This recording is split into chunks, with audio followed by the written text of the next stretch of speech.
everyone. Welcome to a brand new episode of Market Manthan powered by ZBiz.com. Well, my name is Shitajanand, and today we have a very special guest with us, Aashish Somaiyaa, who's the Chief Executive Officer at White Oak Capital Management. Well, Somaiya is a market veteran with over 20 years of experience. Since 2020, he has been serving as the CEO at White Oak Capital, which currently manages over $5.6 billion in AUM. Well, welcome to the show, Aashish. Thank you. Thank you for having me. Right. Well, the first question I wanted to put it across to you is that, after hitting a record high back in October, Indian markets, lost some momentum.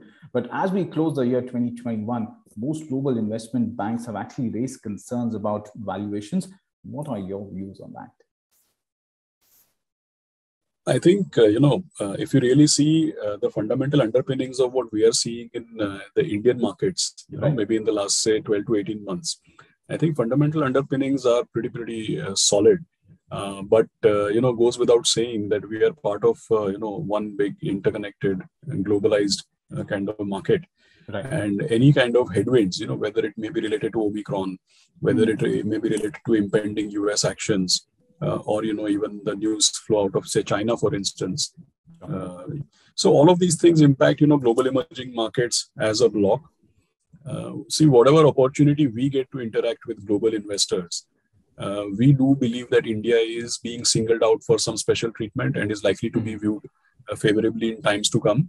But to the extent that we are part of a globalized market where global emerging markets is one block, we cannot avoid some of these, volatile, occurrences in the market. So we remain positive. Our belief is that most of the global investors that we deal with are also positively inclined. Right. We'll definitely come to the global market investors a bit. But, as we close the year and, start of a new year, always, that we talk about budget. That is the next big event, probably, which investors and not just in India, but across the globe watch out for. So what are your expectations from the finance minister, especially for budget 2022, from a mutual fund as well as from a PMS industry perspective? See, I think related to PMS and mutual fund industry, what I've seen is that when we talk about, say, alternate investment funds, they are gaining AIFs. Are gaining prominence, because AIFs have the investment latitude and commercial latitude of a PMS, but at the same time, they have the operational convenience of a mutual fund. Plus, you're also aware that AIFs allow a variety of risk-return combinations. And, in the last 10 years, the assets under management in AIFs has practically gone from zero to now about 5 lakh crores in size. Right. But it's also well known that there is one favored category of AIFs, which is category 3 AIFs, and that's where I think the pass-through status of underlying investments as far as taxation is concerned. On and off we keep hearing some of the other doubts. So I think that, some of these things related to the status of how AIF's taxation is treated, I think that needs to be clarified and put into black and white. Second thing, for example, recently we also heard about some cases where, say, for example, is an AIF which is registered as a trust, is it seen to be acting on behalf of underlying beneficiary investors, or is it actually a service provider to those beneficiary investors? So on and off with relation to AIF, which is actually a very, very large category of investments, on and off we keep hearing some murmurs about lack of clarity. I think all of that needs to be put to rest because, it causes undue concern to managers and to investors. So that is something which one looks forward to. The second, I think, is that, we have said it multiple times. I have personally said it multiple times, but our dividend taxation is quite onerous. We have 3 levels of tax when it comes to dividends. Because, the point is that as shareholders of a company, why are dividends being subject to tax? Because the dividend is being distributed from the tax-paid income of the company. So why should it be taxed further in the hands of shareholders? So, all our capital market taxes, if you really ask me, there's a lot of duplication. For instance, you very well know that we introduced STT when we removed long-term gains. Yes. Now we have started taxing long-term gains, but we have still not removed STT. In fact, STT has only gone up over the number of years. I already mentioned this about dividends. So I think, as far as equity markets is concerned, there is huge duplicity of taxes we need to really reduce. And if you see the larger point on the budget, the fact is that we said that our deficit is going to be 7.7% or something at the start of the year. Now, clearly, economic performance and tax collection is ahead of targets. The deficit is much lesser. I mean, I read somewhere that first 7 or 8 months, we were only at 38% of the annual deficit. Okay. So one would expect that, some of these onerous taxes should be rationalized. And at the same time, we should get a very, very growth-oriented budget, which is also further bolstered by huge spending by the government. In fact, suggestions duly noted from our side, and I'm sure government also take note of the same. And we could see some tinkering with those taxes in the upcoming budget. Now, coming to the global market perspective or global investment perspective, FIs remain net sellers in December as well. I mean, so far. So, is it the holiday season? We could say that, or is it the US Fed rate hike which is weighing on the sentiment? Yeah, see, I think clearly when the economic prospects were in the doldrums, there was very welcome, relief moves of quantitative easing and whatever we witnessed. Now, obviously, if inflation is going to come back and economies are going to look at, some sort of revival or some sort of organic strengthening without the external life support, so to speak, then definitely you are expecting a normalization of policies. Yeah. My sense is that will be positive for stock markets, but definitely it is going to cause some volatility in the currency markets as well as in the bond markets. If you look at it in equity terms, the point is that if economies are strengthening, which is what causes fear of inflation and which is what is resulting to tapering, the fundamental underpinning is that economies are strengthening, which means that there should be buoyancy in corporate growth. So the way to look at it arithmetically is that if tapering were to happen, you would see some compression in PE multiples, but you should definitely see expansion in the earnings. So net, my sense is that stock markets would continue to do well, but from time to time, you are bound to see volatility in currency markets and in bond markets. Some more volatility coming in currency and bond markets. From a sector's perspective, the recent data does suggest that FIs are pulling out money from banks and IT. Both these sectors have done well so far in the year. But do you think that some bit of it could weigh on the sentiment in the coming year as well? Sentiment is just that, right? I mean, it doesn't take time to change. Like you rightly pointed out, the headline is that FIs have been selling. Right, and the fact is that in the last 3 months, they have sold a lot more than they sold in the month of March 2020. But of course, timelines are different because that time they sold in 1 month, what they've now sold in 3 months. 3 months. So sentiment, I think, doesn't take time to change, correct? And I think because banks and IT are the sectors which were anyway owned, or they are some, I think all put together, they're nearly 50% of the index. Mm-hmm. So that is bound to be the larger part of the selling, if that was the larger part of the ownership itself. But actually, that is what is causing opportunity for anybody looking to participate.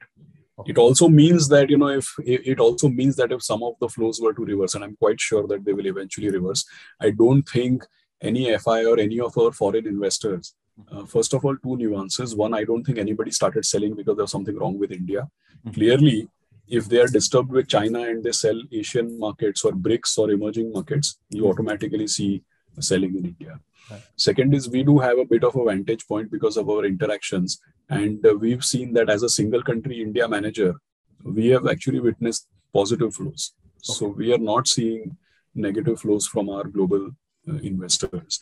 So that leads me to believe that it is more to do with emerging markets or China or the dollar or, the US, which is causing some general selling. And that general selling has some bit of India selling also, obviously, because we are part of a global market, like I said in the onset.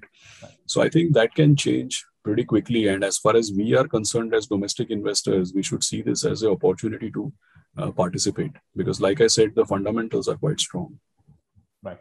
So buy on dips clearly remains to be the approach that investors need to follow for the coming year as well. And, just a related question that as we close the year 2021, so one is how do you sum up the year, that has gone by and your views on the year 2022 and any key learnings which you think that investors can use especially the new investors which have joined the D Street Party, in the pandemic, around about in March 2020, when a lot of investors or retail investors joined the Lal Street. So any advice or word of advice or word of caution for the new age investors as well? See, I think as professional portfolio managers, I think our team has done fantastically well in 2021. I'll tell you for a specific reason, and I'm not coming from the point of, very high returns, etc.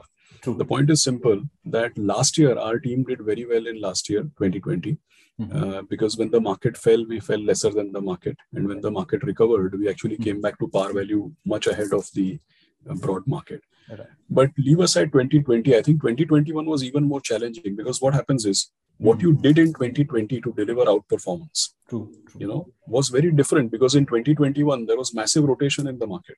Like 2020, the earlier part was about defensive stocks. The latter half of 2020 was about the reopening trade and some mean reversion.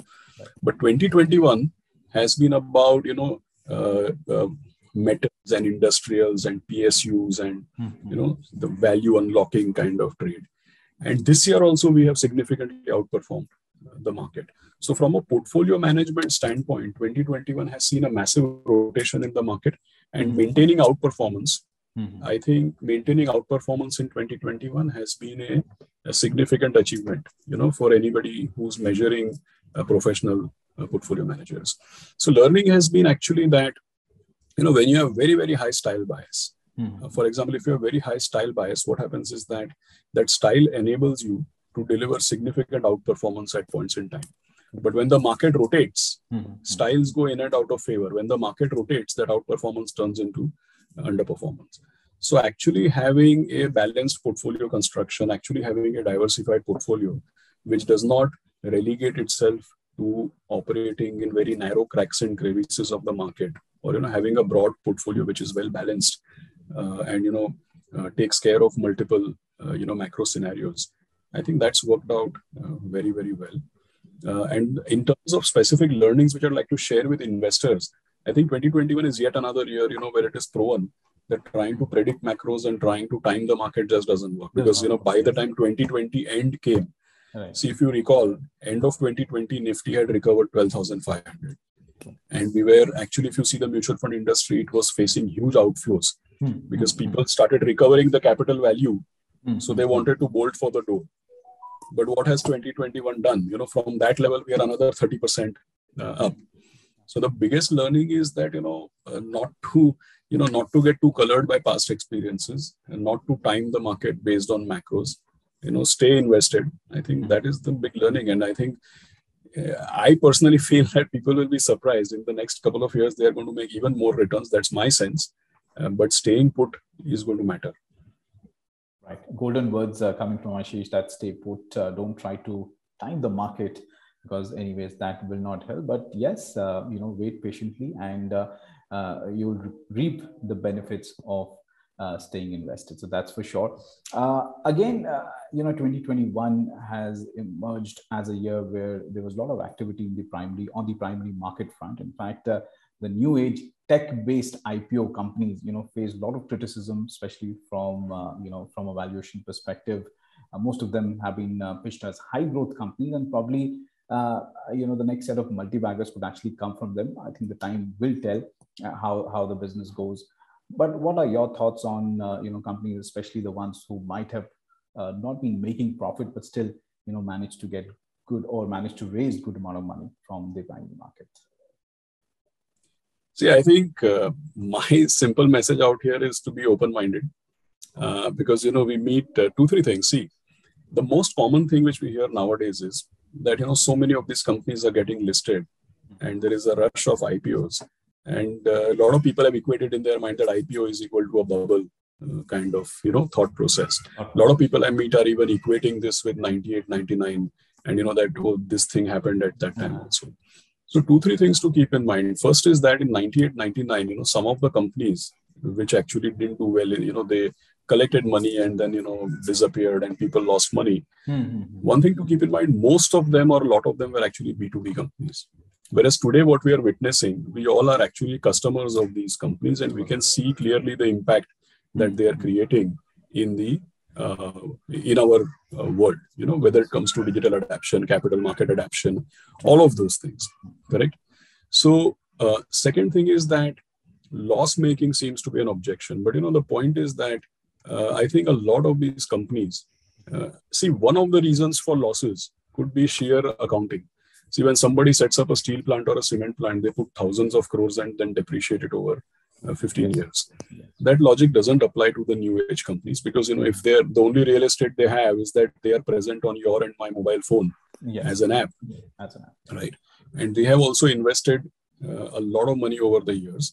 But I don't think all those investments are being capitalized and allowed to be depreciated over 15 years. Their accounting works the way is that it's a revenue expense. It goes out of the P&L here and now. So some of those nuances. Third thing is that, clearly, if you see Western parallels, in the US, for example, in S&P 500, in the last 20 years, the tech and the internet sectors have gone from single digit to 40% of market cap. Right. Even in Hang Seng, it has gone from measly 1 or 2% to about 20 odd percent of market cap. So we don't have the Facebooks and Googles and Apples of the world. So I'm not saying we should have 40% market cap from tech and internet sectors. But given that they are playing a larger and larger role in your and my daily lives and in the economy and in job creation in general, definitely you are going to see the character of our market cap or the texture of our market cap is going to change. So I would just put it this way for any investor, including us as professional fund managers, that the trick is to be open-minded and take each company case by case as an individual company. I always say that generalization is the mother of all discrimination. So I think you have to be open-minded. Open-minded remains to be the key, definitely. And coming to mutual funds, Aashish, the November mutual fund data is encouraging. In fact, SIPs have crossed 11,000 crore mark, which is again a mammoth kind of money entering, equity markets from the mutual fund route. What is your take on this kind of money pouring into mutual funds? And I'm sure, with financialization of saving happening, this number will only increase from here as we build more trust from equity market perspective. Yeah, I think capital market adaptation or, pooling of savings via capital markets, may it be into bonds, equities, mutual funds or direct investing. These are become, capital market has become a favored route for saving and investing. I think that was a long trend, but I think with COVID, with digital adaptation, it has only got, expedited, is how I would put it. So I am from the industry. I spent my 22 years in the industry. So whatever I say, take it with a pinch of salt. But if you really ask me, I think it's a trend which is here to stay. And, because whether it is mutual funds or equities, directly or through mutual funds or through, whichever way you look at it, the point is that participation in capital markets is set to rise. Now it is for us as product providers and professional managers, it is for us to deliver. And, if we deliver, then we will be able to participate in that journey or in managing that flow. But I think it's a trend which is here to stay. And I think White-O has also received regulatory approval to become, sponsor of Yes Mutual Fund. So will the mutual fund debut happen in 2022? So yes, we are actually in process of, regulatory approvals for renaming the entity. It will be called White-O Capital Asset Management. That's the proposed name. So it will go through a name change. And then very shortly, we will be submitting a bunch of offer documents for different schemes that we propose to bring out for investors. So yes, I mean, calendar 22, maybe first half calendar 22, or possibly even the first quarter of calendar 22, we will be introducing, White-O Capital Mutual Fund to the industry. Right. Well, we wish you all the very best, and I'm sure retail investors will get to exactly take your services at a very PMS industry is, you could say, it has an initial amount of 50 lakhs. So probably not everyone could afford that, but definitely retail investors could actually use your intelligence and your insight on the markets. I think that will be a good way of getting into, and we all hope that the moment you hit the street with your name, I think the funds will only rise from there. So yeah, wishing you all the very best. Thank you, Mr. Somaiya, for your insight on the markets as well. Well, that's all for now, but do stay logged on to zeebiz.com for more on news, business, and economy. Thank you so much for your time, Aashish. Thank you. Thank you for having me.